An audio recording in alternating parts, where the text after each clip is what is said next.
Hi everyone, those obnoxious ninjas here, and today we're going to review an anime today that's in October with my new series or event called MANGAKTOBER. Now, what is MANGAKTOBER, you may ask? Well, it's a series that every year in October I review every anime / manga series that's part of the horror genre of the series.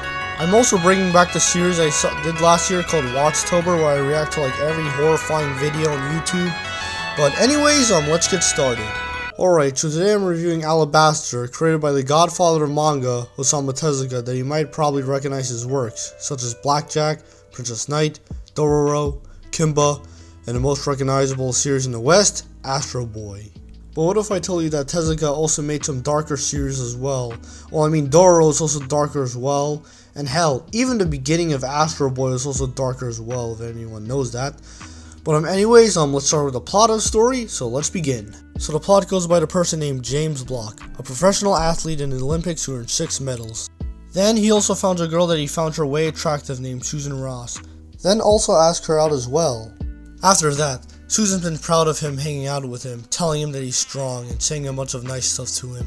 But then, when James Block asked him to marry me while holding a ring in front of her, but sadly, Susan refused and lied to him as well, that she doesn't want to marry him, but instead she becomes racist to him, saying that he needs to look at his own mirror on why she doesn't want to marry him. So then James got pissed off and beats her up.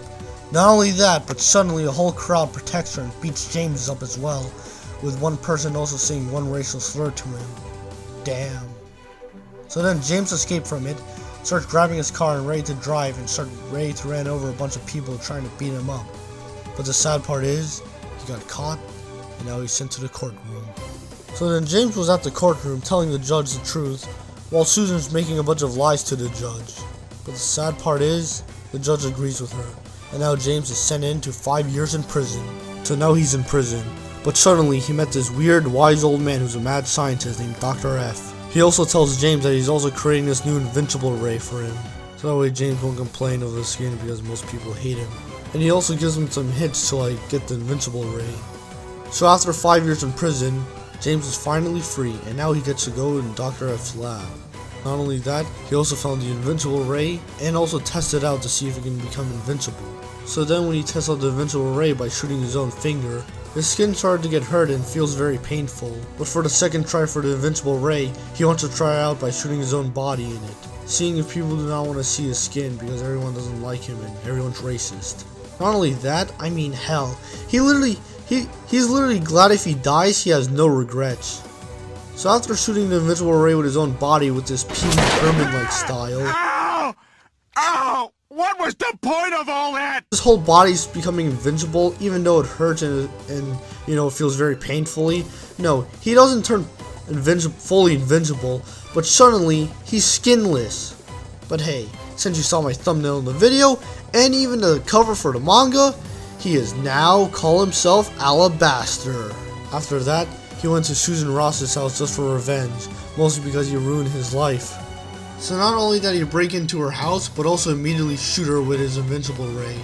So not only she becomes invincible, but instead her whole body's a skeleton now. Also, since the cops were trying to find the corpse, the only best part for Alabaster, since he has his invincible ray, he can make anything invincible very good by hiding the corpse. We also got another character that were introduced named Ami, a little girl who was surprisingly born as an invincible person, so the best part for her parents is to give her like a lot of makeup so they can see her. But the sad part is a lot of bullies just make fun of her a lot, saying that you put too much makeup on. We also got another character that were introduced that he's also from another Osamu Tezuka series named Rock Holmes, who you might remember him from the Metropolis movie, who's a detective character trying to find Alabaster. But not only that, but the worst part of him that he did to his life is just abuses a dog, sexually abuses a woman, and not only that, but the most weird part ever, that he's also racist to himself. Wow. Not only that, but this is a series where most of the characters are all just evil, especially Alabaster, because most of the times he's going insane, and since his skin is all ugly and stuff, he wants to take everyone that has a beautiful skin in him and just go around the world and start making everyone skinless, make their bodies into skeletons and invincible people as well, which is creepy. And oh yeah, then I also say, I don't know if I said it again, but he also goes around the world and start like destroying people with that invincible ray. Too far. Oh yeah, it's not just humans, it's also animals as well. I mean, look at this. This looks creepy. Can you tell me what animal this is? Alright, fine. It's a gorilla. But jeez, this looks creepy. What the heck? Alright, so enough with that. Let's also think what's my thoughts about the chapters I just read. So, the beginning of the chapters I read, I will say I enjoy the most. But like, after like the middle chapters I just read, it's a bit like mad to me. Because like, some of the characters really bother me a lot. Such as like Sanjuro, or his name is. Or these like other like little kids that kind of annoy me a lot. But after when they're grown, surprisingly, I mean, I started to like get interested. But after the ending of the manga, when I read like the last chapters, I enjoyed it. And not only that, I won't spoil it that much if you're like a diehard Tezuka fan. But some of the endings of this manga could also be a bit depressing. But also back then in Japan, a lot of Tezuka fans or diehard Tezuka fans also have a complaint with this series, saying that they weren't even appreciated with this series as well. But then nowadays, I will say it's enjoyable to read to this day. Also, the idea of just Alabaster just owning a mansion is pretty fun to see. Mostly for a secret hideout, so that way Rock Holmes or any other of the cops won't find where his house is. So anyways, I rate Alabaster a 7.5 out of 10. Also anyways guys, what's your thoughts on the video? Do you agree with me or do you not agree with me with this review? Comment down below. Be sure to like and subscribe if you want to see more anime reviews. That's in for MANGAKTOBER, and I'll see you next time. Goodbye. Those Obnoxious News is out. Arigato. Happy MANGAKTOBER.